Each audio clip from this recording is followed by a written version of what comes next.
Si está con nosotros hoy Jonathan Valdivieso, es abogado y fundador del Observatorio del Derecho a la Ciudad. Muchas gracias por venir, Jonathan, esta noche. ¿Qué tal? Buenas noches, gracias por la invitación. Hay dos proyectos de ley. Hay un proyecto de ley que tiende a profundizar la regulación estatal en el mercado inmobiliario y el mercado de alquileres. Y un proyecto de la oposición que está tendiendo a pensar que la suma de todos los males de la problemática de alquileres es la ley de alquileres y a derogar estos dos puntos que mencionabas, la cuestión de los plazos y el tiempo de indexación. Creo que es bastante ingenuo el argumento que usa la oposición de que la derogación de esos dos puntos o la modificación de esos dos puntos va a solucionar la grave crisis habitacional que tenemos y la gran problemática de los inquilinos, porque lo que estamos viviendo es que gran cantidad de propietarios y propietarias están saliendo del mercado de alquileres, ¿no? Están poniendo sus inmuebles en venta. Eso está generando que estemos en pisos históricos de la oferta de alquileres. Además de eso se suma el incremento de los alquileres turísticos y la pauperización de los hogares inquilinos. Ese combo en un mercado dolarizado, la inflación de más del 100%, es la crisis habitacional un problema macroeconómico y macropolítico que no se va a resolver modificando estos dos puntos. De los 90 hasta acá, el sueño de la casa propia se fue perdiendo. Ahora estamos a un nivel extremo donde está costando acceder a un alquiler. Y solucionar ese problema no se soluciona modificando los plazos ni la indexación, que por más que quizás haga falta discutirlo, pero no podemos creer que eso va a solucionar la problemática y que eso va a generar que miles de inmuebles vuelvan nuevamente a ser ofertados como alquileres. El conflicto es considerar la vivienda como un derecho humano o considerar la vivienda como un ámbito de hacer negocios. Si consideramos como un derecho humano, si le vamos a quitar y retrotraer, que es violar el principio de progresividad a derechos reconocidos, tenemos que compensar a los hogares inquilinos más en un contexto de extrema emergencia. Recordemos que la parte débil, la que más está sufriendo actualmente, son los hogares inquilinos. El derecho a la salud, a la educación, son derechos humanos. Hay toda una burocracia estatal para defender esos derechos, ¿no? Tenemos ministerios, se consideran servicios públicos. Los privados que intervienen en la regulación de esos derechos o en la prestación de esos derechos son regulados, pero en el tema de la vivienda no. No tenemos la cultura de considerar la vivienda un derecho humano. Todo lo que construyen o alquilan tendría que ser parte de un sistema de servicio público de la vivienda con gestión pública, la vivienda social, la construcción de viviendas públicas y con gestión privada, ¿no? Que serían las empresas privadas que construyen, que los hogares que alquilan, etcétera.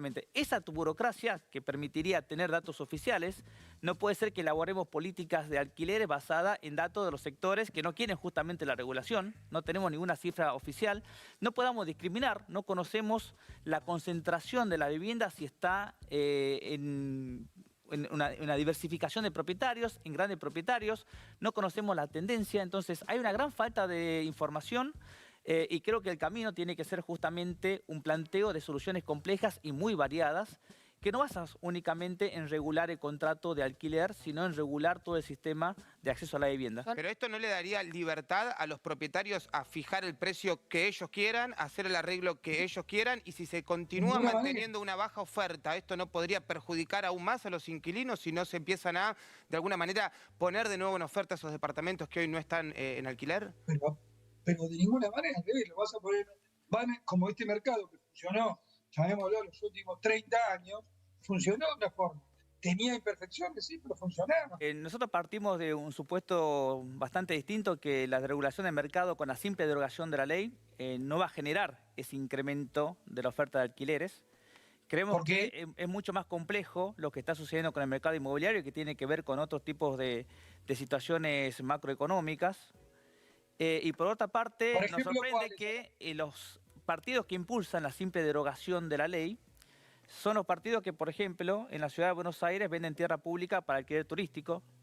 Son los que quitan impuestos a las constructoras pensando que las constructoras van a poner sin ningún tipo de condicionamientos legales esas viviendas nuevas al alquiler, cuando vemos que lo que se construye únicamente para el 3% de la población porteña. El 97% de la población porteña no está pudiendo acceder a una vivienda en propiedad. Las viviendas que se construyen, muchas están ociosas. Se está construyendo específicamente más para hacer activos financieros. No se construye viviendas, se construye activos financieros. Se construye para lavar capital en blanco o en negro. Entonces, esos fenómenos son mucho más complejos, que creo que hay la linealidad de pensar que la derogación de la ley de alquiler en estos dos puntos, ¿no? Porque estamos hablando de dos puntos. La ley de alquiler es mucho más amplia, que también tenía un programa de vivienda social que a nivel nacional no se implementó y a nivel de la Ciudad de Buenos Aires tampoco se implementó. Cuando vemos que hay una retracción de la oferta muy fuerte, esa detracción de la oferta tendría que haber sido compensada con una intervención del Estado de vivienda social que no hubo. Entonces, si vemos que en otros derechos, imaginemos que se están cerrando colegios y el Estado no interviene, es lo mismo que está sucediendo aquí. Hay un escape de las inversiones en los capitales, pero justamente como decían, hubo sectores que destinaron los ahorros Agustina, a ¿puedo viviendas hablar o voy a y que ahora escuchar están la elección? saliendo y La están poniendo las macroeconomía, viviendas en venta que no se están vendiendo porque justamente la población no tiene dinero para comprar esas viviendas. ya finalizó. Yo no coincido Te en queremos nada en la escuchar. visión que acaba de dar. Es una visión conspirativa, es una visión fuertemente politizada. Buenas noches. Derogamos la ley y después. Derogamos la ley, inmediatamente empezará a funcionar el mercado. ¿Por qué no se puede pensar alternativa donde, como sucede en otras grandes ciudades y países, donde el Estado regule el precio de ingreso del alquiler y establezca una indexación quizá más acortada que el plazo de un año, en vez de derogar y dejar todo librado al mercado, que sabemos que en estos 40 años liberar al mercado la cuestión de la vivienda ha traído cuestiones muy negativas. Pero no estamos planteando congelar los alquileres. No estamos planteando congelar los alquileres en un proceso de inflación. Estamos planteando de que haya una regulación para que no quede todo en manos del sector de propietarios establecer los precios. Estás diciendo intervenir al mercado. Probar y que el Estado te regule esa intervención. Yo digo, me parece que vas a conseguir pocos inversores en vivienda. Bien. Me animaría. Yo contesto una pregunta. En la Ciudad de Buenos Aires se ha construido en los últimos 10 años 10 millones de metros cuadrados. Inversiones hay. La cuestión es la distribución y para quién se construye. Pero ¿por qué te obsesionas? Yo estoy de acuerdo con hablar de la Ciudad de Buenos Aires, pero ¿no te parece que te cejas un poquito? Que siempre hablamos del mismo distrito.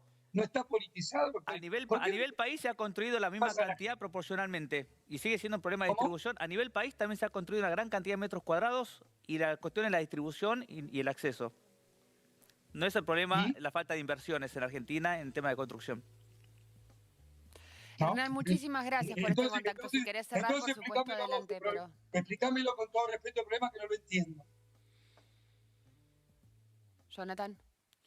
No, que el problema es si se piensa que regular el mercado es generar un ámbito para realizar inversiones. El problema de la construcción no es un problema de inversiones actualmente en el país, ni en el país ni en la Ciudad de Buenos Aires.